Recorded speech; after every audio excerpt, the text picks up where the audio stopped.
أشهد أن لا إله إلا الله وحده لا شريك له وأشهد أن محمدا عبده ورسوله أما بعد فأعوذ بالله من الشيطان الرجيم بسم الله الرحمن الرحيم الحمد لله رب العالمين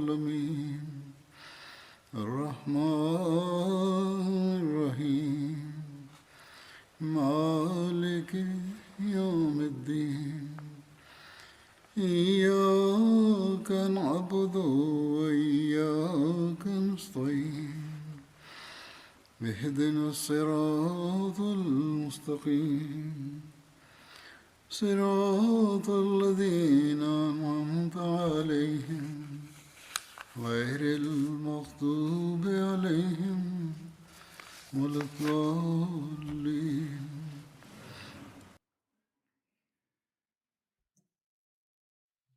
Na het reciteren van de Tashahhud, Ta'awuz en Suratul Fatiha verklaarde Hazrat Khalifatul Masih V.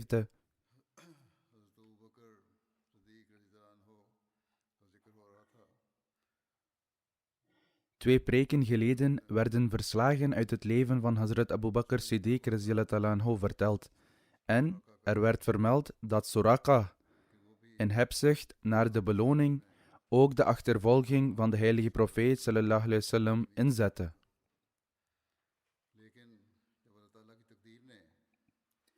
Echter, toen het decreet van Allah de Almachtige hindernissen voor hem oprichtte,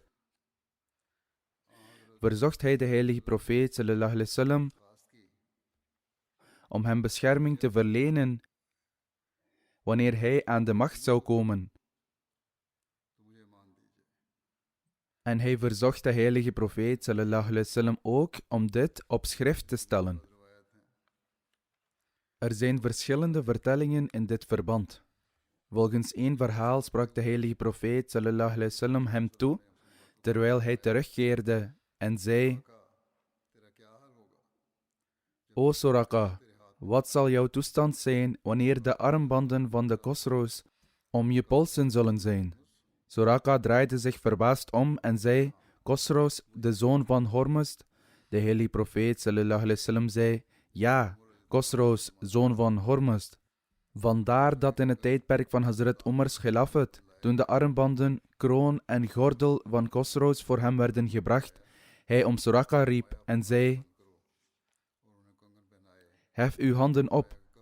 Vervolgens legde hij de armbanden om zijn polsen en zei: Roep uit dat alle lof behoort aan Allah de Almachtige, die deze beide van Khosrows, zoon van Hormuzd, heeft afgepakt en ze aan jou heeft gegeven. Er wordt ook vermeld dat Suraqa de islam niet accepteerde tijdens deze migratie. Maar dit deed toen de heilige profeet sallallahu alaihi wasallam terugkeerde van Hunain en Taif, op een plaats genaamd Jirana. Jirana is de naam van een bron die dicht bij Makkah ligt en op de weg naar Taif. Bij die gelegenheid zei de heilige profeet sallallahu alaihi wasallam tegen Suraqa: Wat zal jouw toestand zijn wanneer je de armbanden van de Khosrows zult dragen? In Sirat Khatamun Nabiyyin heeft Hazrat Mirza Bashir Ahmad Sahib dit op de volgende manier verhaald. De heilige profeet sallallahu alaihi wasallam vertrok, maar slechts een korte tijd was verstreken toen Hazrat Abu Bakr merkte dat een man met zijn paard hen achtervolgde. Daarop zei Hazrat Abu Bakr radhiyallahu anhu ongerust: O boodschapper van Allah, een man achtervolgt ons. De heilige profeet sallallahu alaihi wasallam zei: Maak u geen zorgen, Allah is met ons. Deze volgeling was Suraqa bin Malik, die het verhaal van zijn achtervolging in de volgende woorden beschrijft. Toen de heilige profeet sallallahu alaihi wasallam Makkah verliet, kondigden de ongelovigen van de Quraysh aan dat wie de heilige profeet sallallahu alaihi wasallam of Abu Bakr doodt of levend terugbrengt, zo'n en zo'n beloning zal krijgen. En deze aankondiging werd ook aan ons gegeven door hun boodschappers. Suraka zei dit. Daarna op een dag zat ik in een bijeenkomst van mijn volk, de Banu Mudlij, toen een man van de Quraysh naar ons toekwam en mij aansprak, zeggende: ik heb zojuist 2 personen gezien aan de kust van de zee. Ik neem waar dat zij misschien Mohammed sallallahu alaihi wasallam en zijn metgezel zijn. Suraka zegt, ik dacht onmiddellijk dat zij het moesten zijn. Hierop volgend heeft Hazrat Mirza Bashir Ahmed Sahib de details van dit incident genoemd, inclusief Suraka's achtervolging. Het voorteken dat zich niet in zijn voordeel toonde, en ook zijn paard dat in het zand zakte, die allemaal al zijn genoemd. Niettemin, Suraka zegt: deze hele beproeving bracht mij ertoe te geloven dat de ster van deze man voorspoedig is en dat de heilige profeet sallallahu alaihi wasallam uiteindelijk de overwinning zou behalen.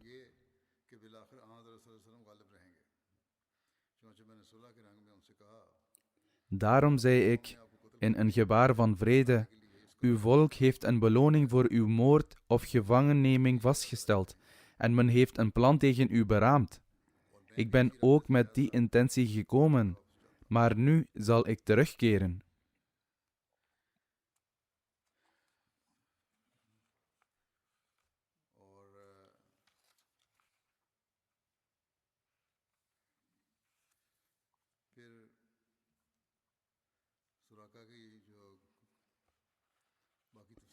Dan met betrekking tot verdere details betreffende Suraka en de profetie van de armbanden van Khosrows, schrijft Hazrat Mirza Bashir Ahmed Sahib.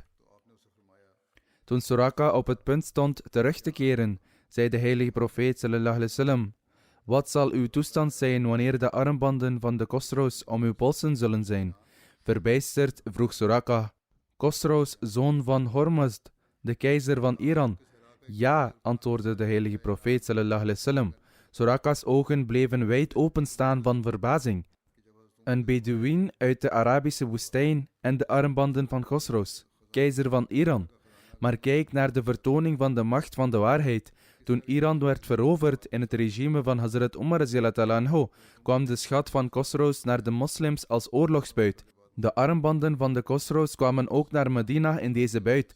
Hazrat Umar riep Suraka, die moslim was geworden na de val van Mekka, en deed de armbanden van Khosrows om zijn polsen, die beladen waren met kostbare juwelen. Terwijl hij dit incident vermeldt, verklaart Hazrat Muslih Maud radhiyallahu anhu: de Mekkanen kondigden een beloning van 100 kamelen aan voor degene die Mohammed sallallahu alaihi wasallam of Abu Bakr gevangen nam, dood of levend. De aankondiging werd gedaan onder de stammen rond Mekka.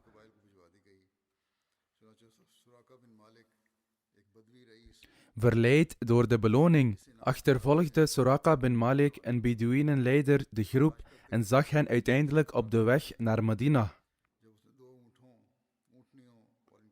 Toen hij de 2 bereden kamelen zag, realiseerde hij zich dat het de heilige profeet sallallahu alaihi wasallam en Abu Bakr waren. Hij spoorde zijn paard achter hen aan. Hazrat Muslih Maud radhiyallahu anhu noemde vervolgens het hele incident van Suraka's paard dat struikelde en viel, en ook dat hij een voorteken zocht. Hazrat Muslih Maud vervolgt: Suraka zegt: de heilige profeet sallallahu alaihi wasallam reed met waardigheid en keek niet om. Hazrat Abu Bakr echter keek keer op keer om, klaarblijkelijk uit angst voor de veiligheid van de heilige profeet sallallahu alaihi wasallam.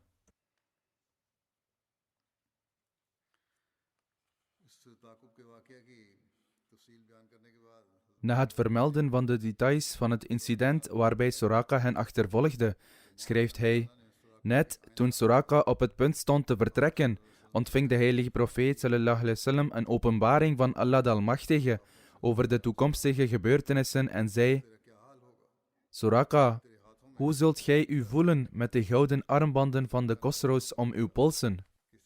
In opperste verbazing vroeg Suraka, welke Khosrows? Khosrows bin Hormuzd, de keizer van Iran. De heilige profeet sallallahu alaihi wasallam antwoordde, ja. 16 of 17 jaar later werd de profetie letterlijk vervuld. Suraka aanvaardde de islam en ging naar Medina. Na het overlijden van de heilige profeet sallallahu alaihi wasallam werden eerst Hazrat Abu Bakr en daarna Hazrat Umar de khalifas van de islam. De groeiende invloed van de islam bracht de Iraniërs ertoe de moslims aan te vallen. Maar in plaats van de moslims te verslaan, werden zij zelf verslagen.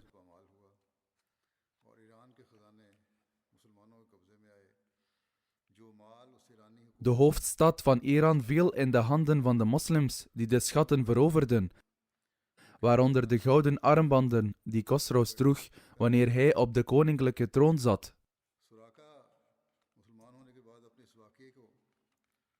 Nadat hij moslim was geworden, vertelde Suraka met grote trots over het incident van de migratie.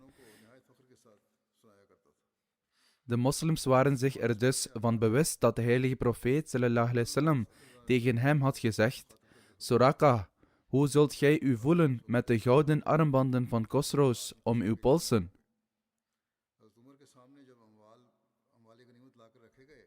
Toen de oorlogsbuit voor Hazrat Umar werd gelegd, zag hij de gouden armbanden van Khosrows en herinnerde zich juist dat voorval. Het was een tijd van zwakte, waarin de boodschapper van Allah gedwongen was zijn stad te verlaten en naar Medina te migreren.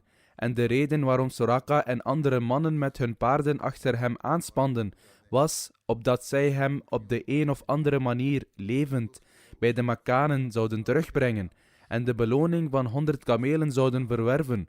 Het was in die tijd dat de heilige profeet sallallahu alaihi wasallam verklaarde: Suraka, hoe zult gij u voelen met de gouden armbanden van Khosrows om uw polsen? Hoe groot was deze profetie en hoe klaarblijkelijk duidelijk was dit nieuws van het ongeziene? Toen Hazrat Umar de armbanden van Khosrows voor zich zag, werd de macht van God zichtbaar voor zijn ogen. Daarom liet hij Suraka komen. Toen Suraka kwam, beval Hazrat Umar hem om de gouden armbanden om te doen. Suraka verklaarde: O Khalifa van de boodschapper sallallahu alaihi wasallam van Allah, het is verboden voor moslims om goud te dragen. Hazrat Umar verklaarde: dit is waar, maar niet voor gelegenheden zoals deze.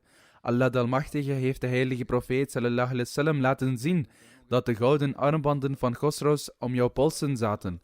Dus of je draagt ze nu, of ik zal je straffen.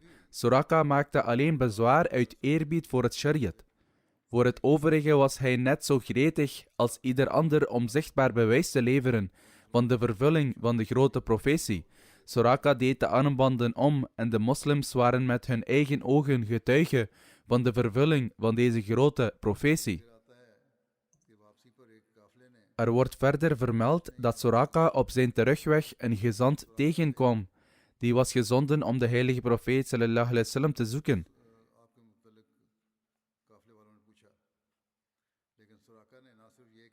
Zij vroegen Suraka om enige informatie over de heilige profeet, maar Suraka onthield zich niet alleen van hen iets te vertellen. Hij sprak ook tot hen op een manier die ervoor zorgde dat zij hun zoektocht stopzetten. Tijdens deze reis van migratie is er een incident opgenomen met betrekking tot Mabad dat als volgt luidt. Tijdens de reis van de migratie stopte de karavaan van de heilige profeet sallallahu alaihi wasallam bij een tent om proviand voor hun reis te verkrijgen. Dit was de tent van Mabad, wiens echte naam Atika bint Khalid was. Zij behoorde tot de tak van de Khoza-stam van de Banu Ka'b.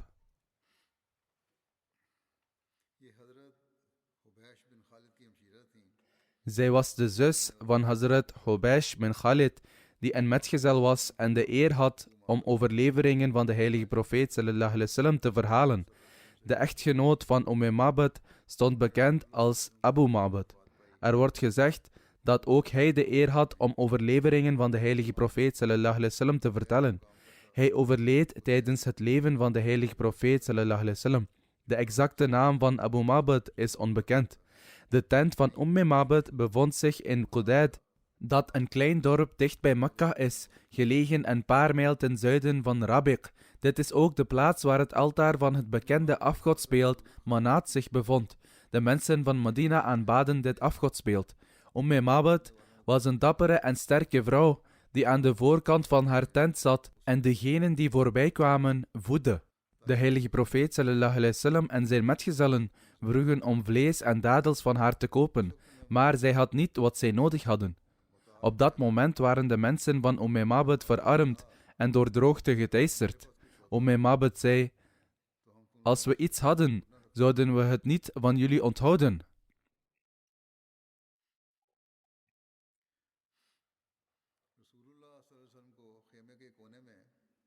De heilige profeet sallallahu alaihi wasallam zag een geit in een hoek van de tent en vroeg: O Mabed, wat is de toestand van deze geit? Zij antwoordde: deze geit is overarmd door zwakte, in die mate dat zij de kudde niet kan bijhouden. Met andere woorden, het is zo zwak dat het zelfs niet naar buiten kan om met de rest van de kudde te grazen. De heilige profeet sallallahu alaihi wasallam vroeg: geeft zij melk? Zij antwoordde: het is zo zwak dat het onmogelijk zou zijn voor het om enige melk te produceren. De heilige profeet sallallahu alaihi wasallam vroeg: zou u mij toestaan om te proberen er melk uit te halen? Zij zei: als u voelt dat zij melk zal geven, dan zeker. Ik heb er geen bezwaar tegen. Aldus werd de heilige profeet sallallahu alaihi wasallam de geit gebracht. Hij ging met zijn handen over haar uier en bad met de naam van Allah, de machtige en krachtige, dat de geit van Mabed gezegend zou worden. De geit stond comfortabel voor de heilige profeet sallallahu alaihi wasallam, begon melk te produceren en te kauwen. Toen zocht de heilige profeet sallallahu alaihi wasallam een vat bij hen dat groot genoeg was om een hele bijeenkomst te verzadigen. De geit produceerde zoveel melk dat het schuim uit de vat overliep. De heilige profeet sallallahu alaihi wasallam bood de melk aan Mabed aan, die volledig verzadigd werd. Daarna bood hij de melk aan zijn metgezellen aan, die ook volledig verzadigd raakten. Na alle anderen dronk de heilige profeet sallallahu alaihi wasallam zelf van de melk en zei: hij die anderen te drinken geeft, moet de laatste zijn om zelf te drinken. Na een korte pauze melkte de heilige profeet sallallahu alaihi wasallam de geit nogmaals, totdat het vat weer vol was. Hij liet dat vat achter bij Mabed, kocht de geit van haar en vervolgde zijn reis. Er staat geschreven: aan de ene kant waren de heilige profeet sallallahu alaihi wasallam en zijn uitzonderlijk toegewijde metgezel, die bij hem was op de reis, Hazrat Abu Bakr, op reis met goddelijke hulp en in de schaduw van beschermende engelen, terwijl aan de andere kant de Mekkanen niet hadden opgegeven in hun zoektocht. Zij gingen door in hun achtervolging van de heilige profeet sallallahu alaihi wasallam. Het gebeurde zo dat de achtervolging van een groep zoekers van de Quraysh hen leidde naar de tent van Mabed. Zodra zij van hun paarden waren gestapt, begonnen zij te informeren naar de heilige profeet sallallahu alaihi wasallam. Mabed besefte wat er gebeurde en zei: jullie zeggen dingen waar ik nog nooit van heb gehoord. Nog begrijp ik waar jullie mensen op uit zijn. Zodra de zoekers agressiever werden in hun ondervraging, zei deze dappere en scherpzinnige vrouw: als jullie niet onmiddellijk van hier vertrekken, zal ik de mensen van mijn stam roepen. Zij erkenden de status van deze vrouw en beseften dus dat het beter voor hen zou zijn om te vertrekken.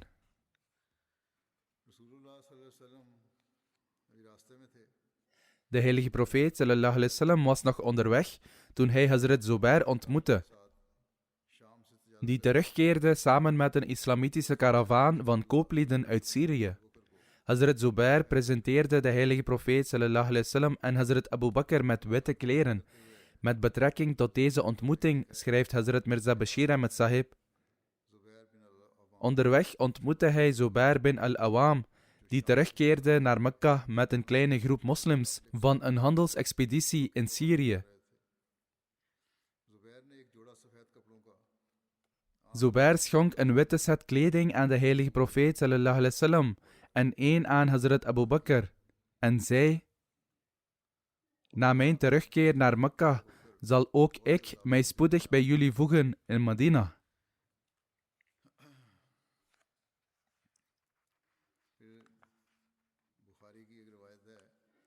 Er is een verhaal in Bukhari waarin staat dat onderweg veel van de karavanen die voorbij zouden komen, Hazrat Abu Bakr zouden herkennen, omdat hij vaak op handelsreizen zou gaan via die routes.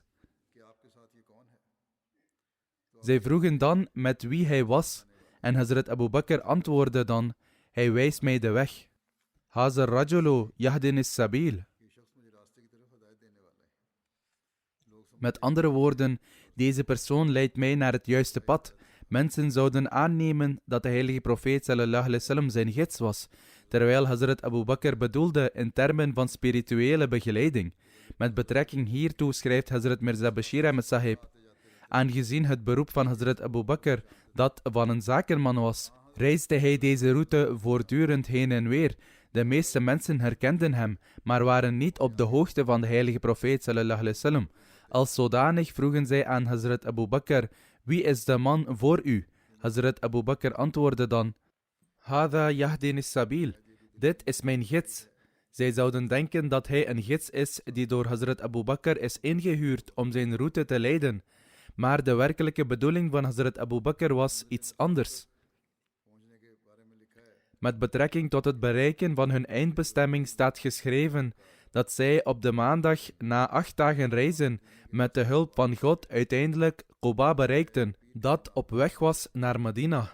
In de hadith wordt vermeld dat de heilige profeet sallallahu alaihi wasallam op een maandag werd geboren, dat hij Mekka op een maandag verliet, dat hij in Medina op een maandag aankwam en dat hij op een maandag overleed. Quba was de naam van een bron en het dorp werd dus algemeen bekend als Quba, waar de Ansar-stam van Banu Amr bin Auf woonde. Dit dorp lag op een afstand van 2 mijl van Medina. Volgens andere meningen was Quba gelegen op een afstand van 3 mijl van Medina en was ook bekend als Alia bin Alia. De moslims in Medina hoorden over het vertrek van de heilige profeet sallallahu alaihi wasallam uit Mekka en iedere ochtend gingen zij naar Harra om op hem te wachten.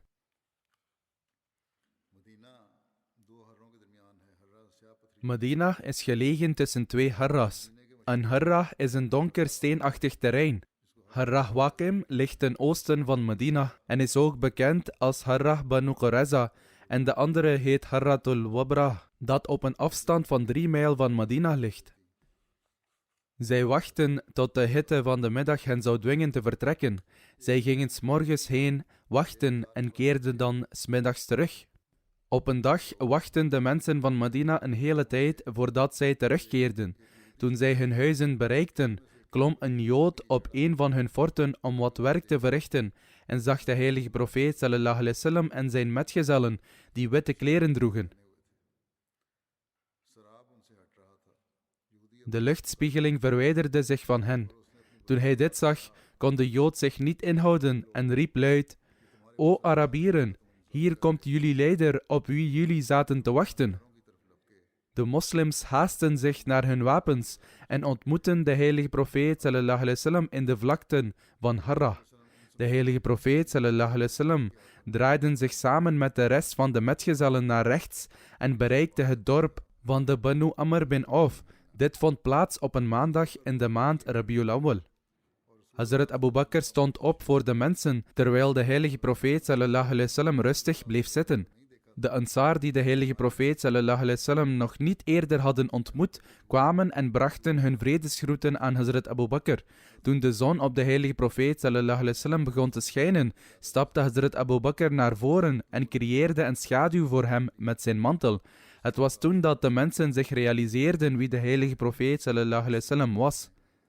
De heilige profeet sallallahu alaihi wasallam verbleef meer dan 10 nachten in het dorp van Banu Amr bin Auf en volgens een vertelling van Bukhari verbleef hij daar 14 nachten en legde de fundamenten voor de moskee, waarover wordt gezegd dat de fundamenten zijn gelegd op taqwa en de heilige profeet sallallahu alaihi wasallam bad erin.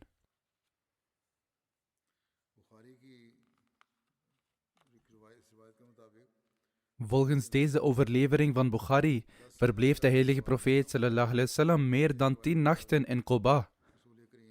Volgens een andere overlevering bracht de heilige profeet sallallahu alaihi wasallam 4 dagen door in Banu Amr bin Auf, dat wil zeggen Quba, namelijk maandag, dinsdag, woensdag en donderdag. Op vrijdag vertrok de heilige profeet sallallahu alaihi wasallam naar Medina. Volgens een andere overlevering wordt er gezegd dat de heilige profeet sallallahu alaihi wasallam 22 nachten doorbracht.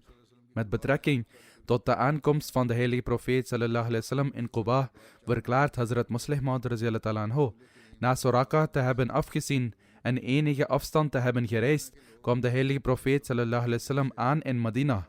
De mensen van Medina keken reikhalzend uit naar zijn komst. Een gunstigere dag had voor hen niet kunnen aanbreken, want de zon die voor Mekka was opgekomen, was in plaats daarvan gekomen om op Medina te schijnen. Op het ogenblik dat de mensen van Medina het nieuws hoorden dat de heilige profeet sallallahu alaihi wasallam niet langer in Mekka was, verwachten zij zijn komst. Een deel van hen reisde elke ochtend mijlen buiten Medina om hem te zoeken en zij keerden 's avonds teleurgesteld terug. Toen de heilige profeet sallallahu alaihi wasallam in de buurt van Medina kwam, besloot hij een korte tijd te stoppen in Quba, een nabijgelegen dorp. Een Jood zag hun kamelen en realiseerde zich dat dit de karavaan van de heilige profeet sallallahu alaihi wasallam was. Hij beklom een heuvel en riep: O nakomelingen van Qaila! Qaila was de naam van een van de grootmoeders van de mensen van Medina en vandaar dat zij ook bekend stonden als de nakomelingen van Qaila. Hij op wie jullie hebben gewacht is gekomen. Iedereen in Medina die deze oproep hoorde, haastte zich naar Quba, terwijl de mensen van Quba verheugd waren over de komst van de heilige profeet sallallahu alaihi wasallam in hun midden. De uiterste simpliciteit van de heilige profeet sallallahu alaihi wasallam wordt geïllustreerd door een voorval dat in deze tijd plaatsvond. De meeste mensen in Medina hadden de heilige profeet sallallahu alaihi wasallam niet eerder gezien. De heilige profeet sallallahu alaihi wasallam zat onder een boom buiten Quba en mensen haasten zich vanuit Medina naar hen toe. Omdat de heilige profeet sallallahu alaihi wasallam op een zeer eenvoudige manier zat, namen velen van hen die niet op de hoogte waren Hazrat Abu Bakr voor de heilige profeet sallallahu alaihi wasallam. Hazrat Abu Bakr, hoewel jonger, had een grijzere baard en droeg iets betere kleren dan de heilige profeet sallallahu alaihi wasallam. Vandaar dat zij zich tot hem wenden en met groot respect voor hem gingen zitten. Toen Hazrat Abu Bakr dit zag, realiseerde hij zich dat de mensen een fout hadden gemaakt. Hij stond snel op en nam zijn mantel en hing die tegen de zon en zei: O boodschapper van Allah, u bent in de zon, ik maak deze schaduw voor u. Op deze subtiele manier maakte hij de mensen hun vergissing duidelijk. Bij het vermelden van de details van dit incident heeft Hazrat Mirza Bashir Ahmed Sahib verwezen naar een vertelling uit Bukhari en schrijft: er is een overlevering in Bukhari verhaald door Bara bin Azib dat: ik heb de Ansar nooit zo gelukkig gezien als zij waren bij de aankomst van de heilige profeet sallallahu alaihi wasallam naar Medina, bij geen enkele andere gelegenheid. Tirmizi en Ibn Majah hebben overgeleverd van Anas bin Malik dat, toen de heilige profeet sallallahu alaihi wasallam aankwam, voelden wij ons alsof Medina verlicht was geworden. En op de dag dat de heilige profeet sallallahu alaihi wasallam overleed, leek de stad Medina nooit donkerder. Na de mensen ontmoet te hebben die gekomen waren om hem te ontvangen, ging de heilige profeet sallallahu alaihi wasallam, om een reden die de geschiedenis niet heeft opgetekend, niet direct de stad binnen. In plaats daarvan ging de heilige profeet sallallahu alaihi wasallam uit zijn weg naar rechts en begaf zich naar een hooggelegen nederzetting genaamd Quba, die op een afstand van 2 tot 2,5 mijl van de stad was gelegen. Verschillende families van de Ansar woonden hier. Onder hen onderscheidt zich de familie van Amr bin Auf. In die tijd was Kulthum bin al-Hadam het hoofd van deze familie. De Ansar van Quba gaven de heilige profeet sallallahu alaihi wasallam een zeer warm welkom. De heilige profeet sallallahu alaihi wasallam verbleef in het huis van Kulthum bin al-Hadam. De Muhajirin die Quba al bereikt hadden voor de aankomst van de heilige profeet sallallahu alaihi wasallam, verbleven in het huis van Kulthum bin al-Hadam en andere edelen van onder de Ansar. Misschien is dit de reden waarom de heilige profeet sallallahu alaihi wasallam besloot om eerst in Quba te stoppen.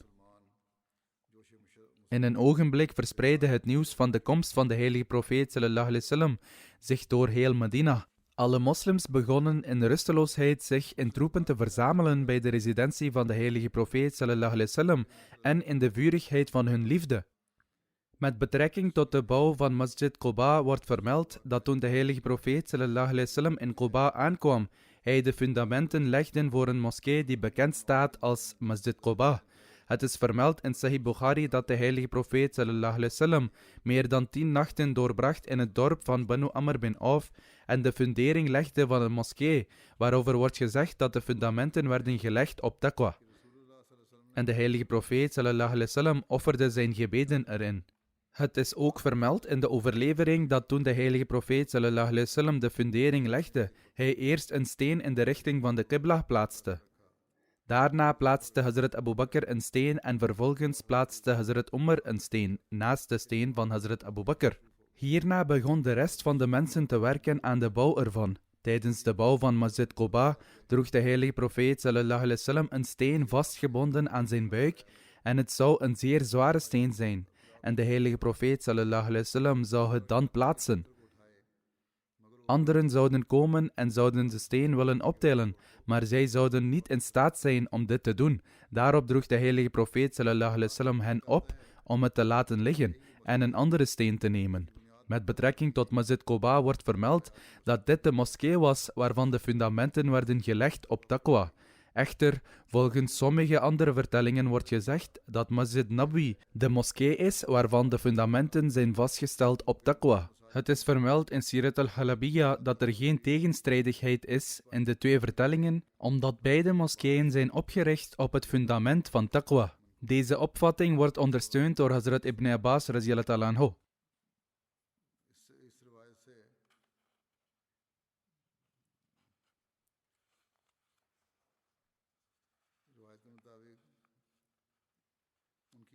Volgens hem zijn de fundamenten van alle moskeeën van Medina, waaronder Masjid Quba, gesticht op taqwa.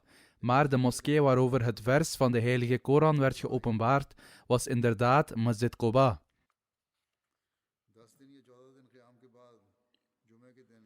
Na 10 of 14 nachten in Quba te hebben doorbracht, vertrok de heilige profeet sallallahu alaihi wasallam naar Medina. Onderweg, toen de heilige profeet sallallahu alaihi wasallam het dorp van Banu Salim bin Auf bereikte, was het een vrijdag. De heilige profeet sallallahu alaihi wasallam samen met de moslims brachten de Jummah gebeden in de moskee gelegen in de vallei van Ranuna. Het totaal aantal mensen was 100. De vallei van Ranuna ligt ten zuiden van Medina. Sinds de heilige profeet sallallahu alaihi wasallam daar zijn Jummah gebeden verrichtte, staat het bekend als Masjid al-Jummah. Dit was het eerste Jummah-gebed in Medina.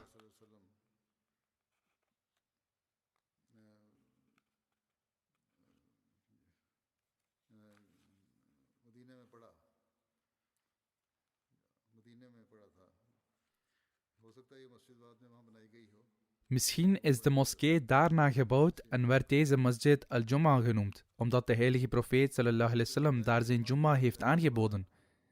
Vervolgens wordt vermeld dat de heilige profeet sallallahu alaihi wasallam na het aanbieden van het Jummah-gebed op zijn kameel stapte en naar Medina vertrok en hij had Hazrat Abu Bakr achter hem gezet.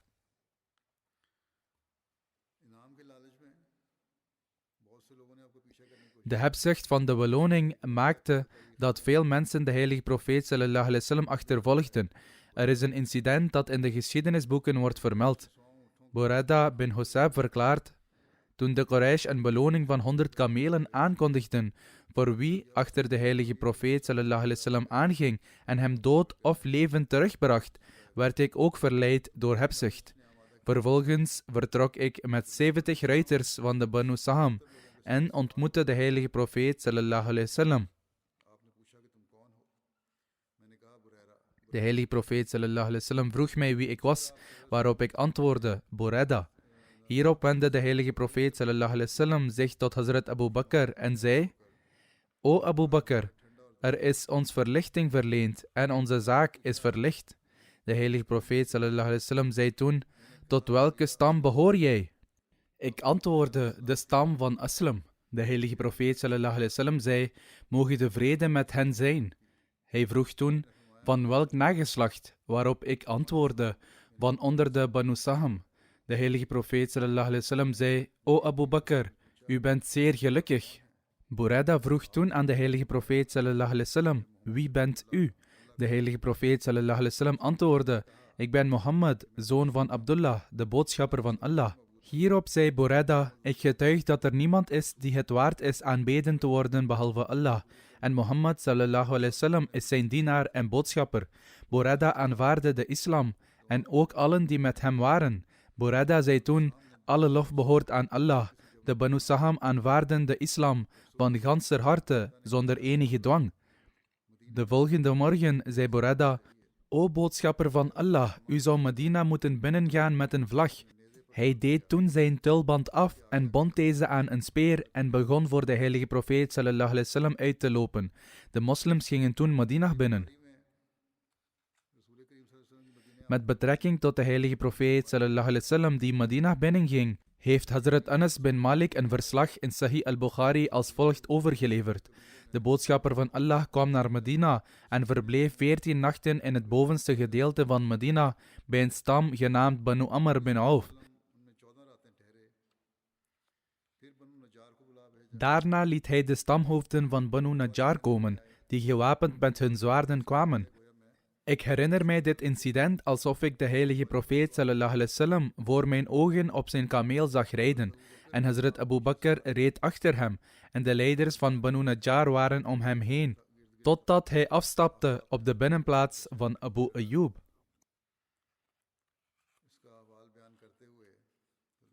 Over dit voorval schrijft Hazrat Mirza Bashir Ahmad Sahib: na een verblijf van meer dan 10 dagen in Quba, op vrijdag vertrok de heilige profeet sallallahu alaihi wasallam naar het hart van de stad. Een grote groep van onder de Ansar en Muhajirin vergezelde de heilige profeet sallallahu alaihi wasallam. De heilige profeet sallallahu alaihi wasallam reed op een kameel en Hazrat Abu Bakr was achter hem. Langzaam maar zeker begon deze karavaan op te rukken naar de stad. Onderweg kwam de tijd voor het vrijdaggebed. De heilige profeet sallallahu alaihi wasallam stopte in de buurt van de Banu Salim bin Auf. Hij hield een preek voor zijn metgezellen en leidde het vrijdagsgebed.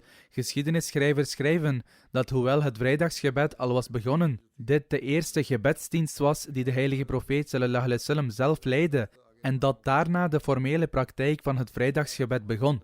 Uit dit verhaal blijkt ook dat de moskee later werd gebouwd. Na het voltooien van het vrijdaggebed ging de karavaan van de heilige profeet sallallahu alaihi wasallam langzaam verder. Wanneer de heilige profeet de huizen van de moslims passeerde, gingen zij in de vurigheid van hun liefde naar voren en zeiden: o boodschapper van Allah, dit is ons huis. Onze bezittingen en onze levens staan tot uw beschikking. Wij bezitten ook middelen van bescherming. Alsjeblieft, blijf bij ons. De heilige profeet sallallahu alaihi wasallam bad dan voor hun voorspoed en bewoog zich langzaam in de richting van de stad. In de vurigheid van hun geluk beklommen de moslimdames en meisjes de daken van hun huizen en begonnen te zingen: Tala al-badru alayna min thaniyat al-wada' wajaba shukru alayna ma da'a lillahi da'. Vandaag is de volle maan vanuit de valleien van de berg Wada over ons opgekomen. Daarom is dankbaarheid jegens Allah voor altijd verplicht voor ons geworden. De moslimkinderen renden door de straten en stegen van Medina en zongen: Mohammed sallallahu alaihi wasallam is aangekomen. De boodschapper van Allah is aangekomen. Om hun geluk te tonen bij de komst van de heilige profeet sallallahu alaihi wasallam, trokken de Abyssijnse slaven van Medina rond om hun zwaardkunsten te demonstreren. Toen de heilige profeet sallallahu alaihi wasallam de stad binnenkwam, wenste ieder individu dat de heilige profeet sallallahu alaihi wasallam bij hem zou blijven. Elke persoon kwam naar voren om zijn diensten aan te bieden. De heilige profeet sallallahu alaihi wasallam beantwoordde iedereen liefdevol en ging vooruit totdat zijn kameel de buurt van de Banu Najjar bereikte. Op deze plaats stonden de mensen van Banu Najjar in rijen, versierd met wapens om de heilige profeet sallallahu alaihi wasallam te verwelkomen. De meisjes van deze stam reciteerden het volgende couplet terwijl zij op hun trommels sloegen: wij zijn meisjes van de Banu Najjar. Hoe gelukkig zijn wij dat Mohammed sallallahu alaihi wasallam, de boodschapper van Allah, is gekomen om in onze buurt te verblijven. Met betrekking tot de heilige profeet sallallahu alaihi wasallam die zijn familie en de familie van Hazrat Abu Bakr naar Medina riep, schrijft Hazrat Musleh Maud radhiyallahu ta'ala anhu: een korte tijd na aankomst in Medina stuurde de heilige profeet sallallahu alaihi wasallam zijn bevrijde slaaf Zaid naar Mekka om zijn familie en verwanten te brengen. De Mekkanen waren overweldigd door het plotselinge en goede geplande vertrek van de heilige profeet sallallahu alaihi wasallam en zijn volgelingen. En zo stopten zij voor enige tijd hun wreedheid jegens de moslims. Daarom maakten zij geen bezwaar toen de familie van de profeet sallallahu alaihi wasallam en de familie van Abu Bakr Makkah verlieten. De twee families bereikten Medina veilig en wel. Intussen legde de heilige profeet sallallahu alaihi wasallam de fundamenten van een moskee op het terrein dat hij had gekocht. Daarna bouwde hij huizen voor zichzelf en voor zijn metgezellen. Nadat hij naar Medina was gemigreerd, verbleef Hazrat Abu Bakr in Sona met Hazrat Khubayb bin Usaf. Sona was de naam van een plaats in de buitenwijken die ongeveer 2 mijl van Masjid Nabawi lag. Hazrat Khubayb behoorde tot de Banu Harith bin Khazraj stam. In een verhaal wordt vermeld dat Hazrat Abu Bakr verbleef bij Hazrat Kharja bin Zaid. Volgens sommige verhalen bouwde Hazrat Abu Bakr zijn huis en kledingmolen in Sona en begon hij van daaruit handel te drijven. Als God het wil, zullen deze verhalen in de toekomst worden voortgezet. Op dit moment zou ik willen spreken over enkele overleden leden, onder wie de eerste vermelding Chaudhry Asghar Ali Klar Sahib is, die gevangen werd gezet op de weg van Allah. Hij was de zoon van Muhammad Sharif Sahib Klar Bhawalpur. Op 10 januari werd hij onwel terwijl hij in de gevangenis was en overleed in het ziekenhuis. Inna lillahi wa inna ilayhi raji'un. Op deze manier zal hij gerekend worden tot de martelaren. Volgens de details werd hij op 24 september 2021, God verhoede, aangeklaagd volgens de wet tegen godslastering onder sectie 295c op het Baghdadul Jadid politiebureau in Bhawalpur. Zij bestraffen Ahmadis onmiddellijk op de grond van de wet tegen godslastering. Hij werd op 26 september gearresteerd, waarna de overledene in de gevangenis van Bhawalpur verbleef. Op 4 januari werd de overledene overgebracht naar het ziekenhuis van Bhawalpur nadat hij bloed had overgegeven en werd hij behandeld. Op 10 januari, vlak voor de tijd van Fajr, overleed hij echter in het ziekenhuis terwijl hij in gevangenschap verkeerde. Inna lillahi wa inna ilayhi raji'un. Op het moment van zijn overlijden was hij 70 jaar oud. Op 8 januari was er een rechtszitting voor Asghar Sahib's verzoek om borgtocht, maar de politie had de dossiers niet meegebracht, waardoor de zitting werd uitgesteld tot 11 januari. Voor de uitspraak overleed de overledene echter en ontmoette zijn schepper. Asghar Sahib was 3 maanden en 15 dagen een gevangene op de weg van Allah.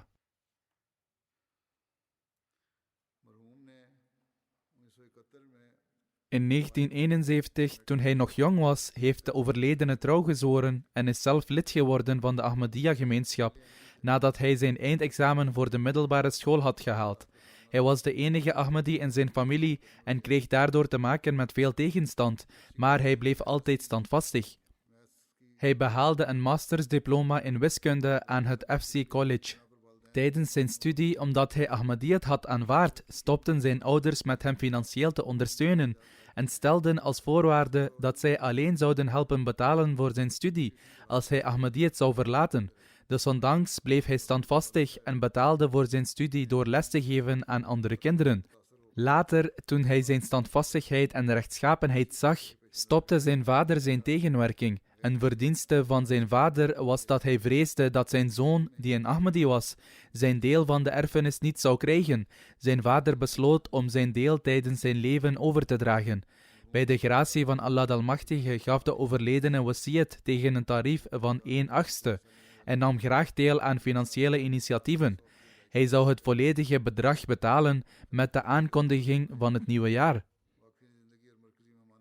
Hij had een oprechte band van liefde met Khilafat, gastvrijheid en respect voor leven toegewijden en gasten van het centrale hoofdkwartier was een bijzondere kwaliteit van hem. Hij bood zijn auto aan om te gebruiken bij officiële bezoeken aan de Jamaat.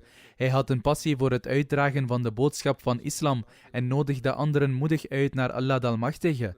Allah de Almachtige stelde vele rechtvaardige zielen in staat om de boodschap van Ahmadiyya te accepteren en zich bij de Jamaat aan te sluiten via Asghar Sahib. Behalve dat hij regelmatig vastte en de verplichte gebeden verrichtte, was hij ook regelmatig in het verrichten van het tahajjud-gebed. Hij zorgde voor de armen en was altijd bereid om anderen te helpen en bij te staan. Ondanks tegenstand van zijn familieleden hielp hij ieder lid van zijn familie financieel en was hoffelijk tegen hen. De overledenen hadden diep verlangen om het martelaarschap te bereiken en Allah de Almachtige vervulde zijn wens op deze manier. De vrouw van Asghar Sahib zegt: toen hij in de gevangenis zat, zei hij tijdens een bezoek dat Allah de Almachtige hem 3 maal de vredesgroet had overgebracht. Hij vertelde nog een droom waarin hij zijn lichaam de gevangenis zag verlaten. De overledene diende als Nazim Ansarullah, Zaimi Allah van Bahawalpur stad, secretaris Dawat Ilallah, secretaris Waqf Jadid, secretaris Islah Irshad van het district. Asghar Sahib wordt overleefd door zijn vrouw, 2 zonen en een dochter. Een van zijn zonen is in het buitenland en zijn dochter is in Canada.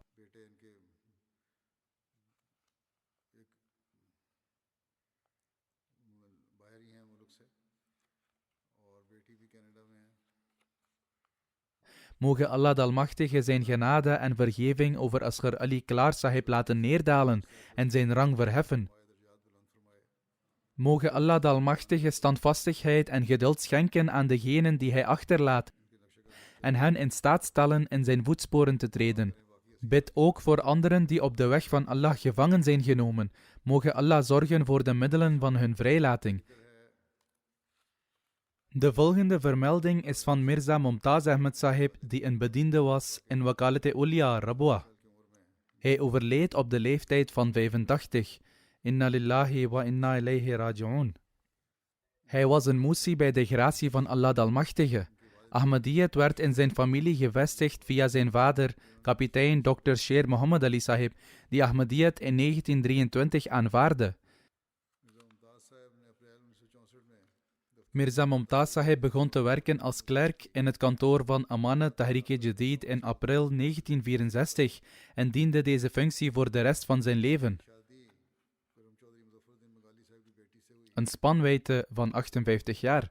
Hij was getrouwd met Majida Begum, dochter van de gerespecteerde Chaudhry Muzaffardeen Bengali Sahib.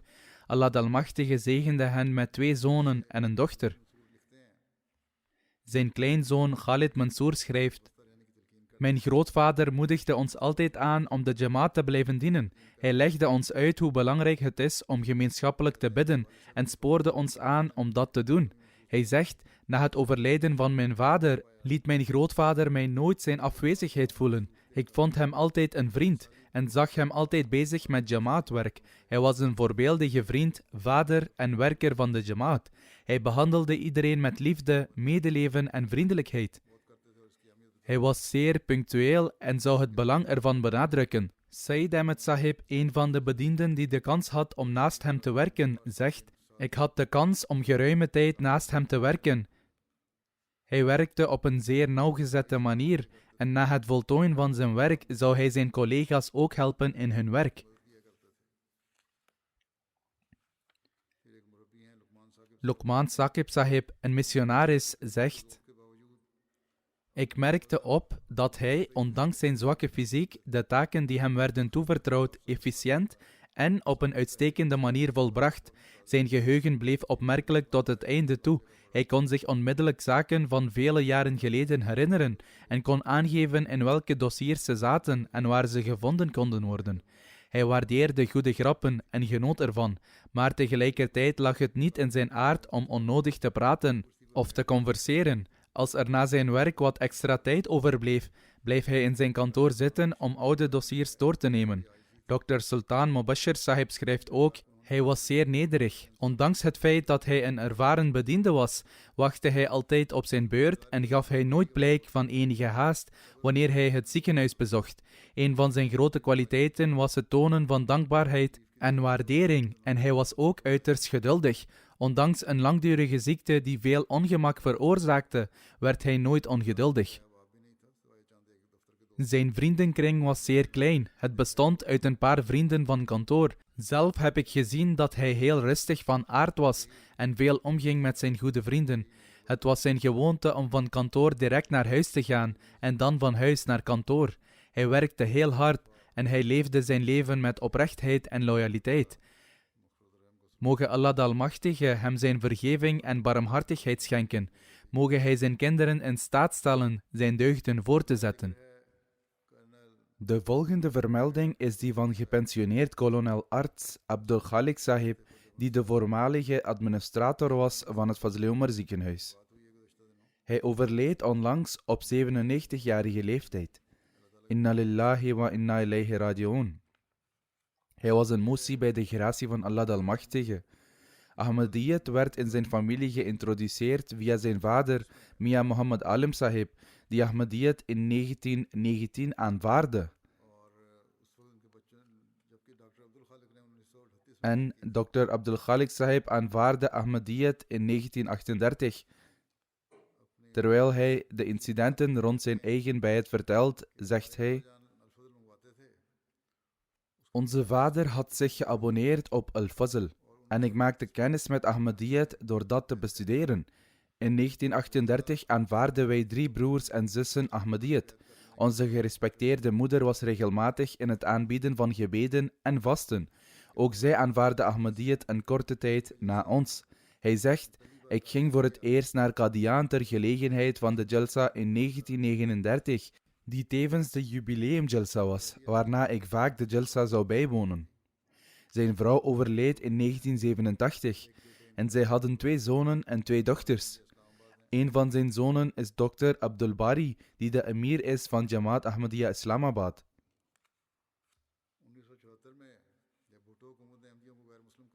Toen de regering van Bhutto in 1974 de onrechtvaardige verordening uitvaardigde, waarbij Ahmadis tot niet-moslims werden verklaard, nam Dr. Sahib ontslag uit zijn overheidsbaan en bood hij zijn diensten aan in het kader van de Nusrat Jahan-regeling. In 1977 werd hij door het centrale hoofdkwartier naar Sierra Leone gestuurd, waar hij 3 jaar lang de mensheid diende. In 1992 begon de PIA met vluchten naar Tashkent. Hij zag dit als een kans en Dr. Sahib verzocht om Waqf Arzi te mogen doen in Tashkent en Oezbekistan. Het centrale hoofdkwartier keurde dit verzoek goed en hij reisde samen met zijn jongere zus naar Samarkand en Bukhara, waar zij hun Waqf Arzi doorbrachten. Gedurende deze tijd diende hij onbaatzuchtig de mensheid en had ook de eer om de boodschap van Ahmadiyya te verspreiden. In 1994 benoemde Hazrat Khalifatul Masih IV, Rahmullah Ta'ala, hem tot administrator van het Fazl-e Umar ziekenhuis in Rabwa, een functie die hij bekleedde tot 2005, een periode van meer dan 10 jaar. Gedurende zijn tijd werden verschillende bouw- en uitbreidingsprojecten voltooid.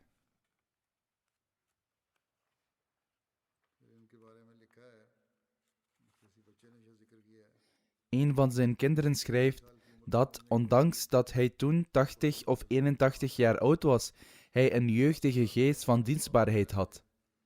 Tegelijkertijd was hij zich ervan bewust dat de ouderdom hem naderde. Daarom schreef hij mij in 2005 een verzoek om met pensioen te gaan en daarna ging hij officieel met pensioen. Hij vestigde zich toen in Islamabad, waar hij diende als plaatselijke qadi.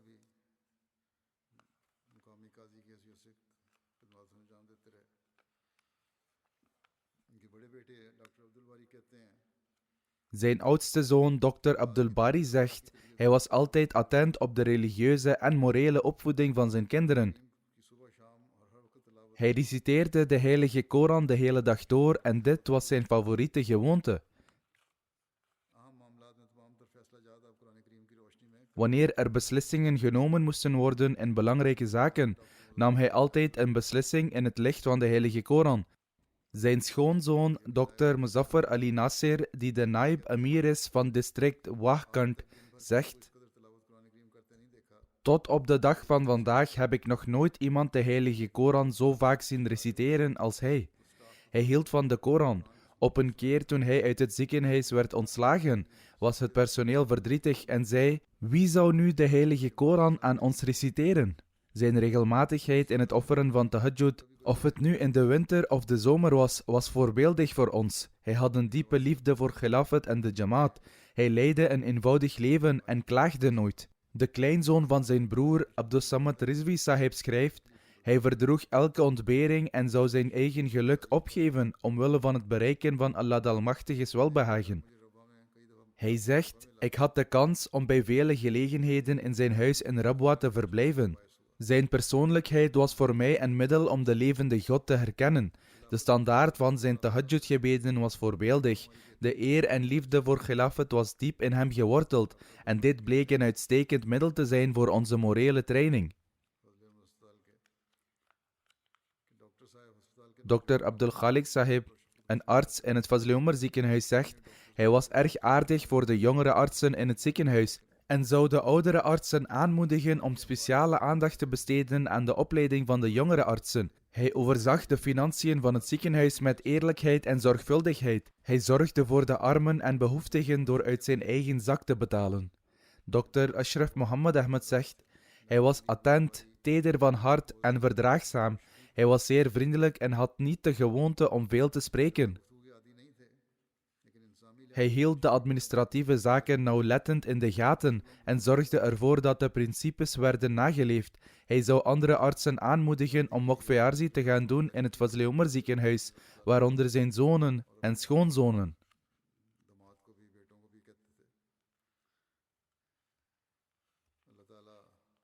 Mogen Allah de Almachtige de overledene zijn vergeving en barmhartigheid schenken en zijn kinderen in staat stellen.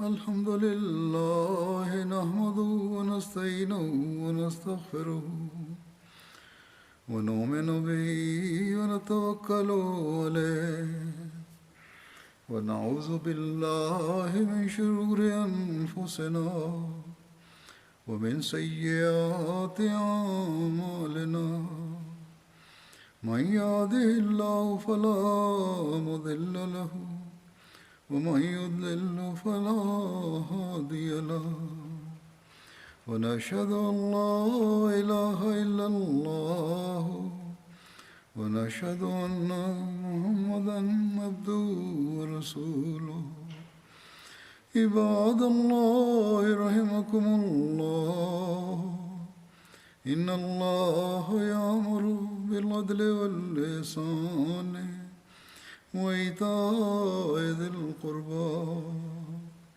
وينهى عن الفحشاء والمنكر والبغي يعظكم لعلكم تذكرون اذكروا الله يذكركم وادعوه يستجب لكم ولذكر الله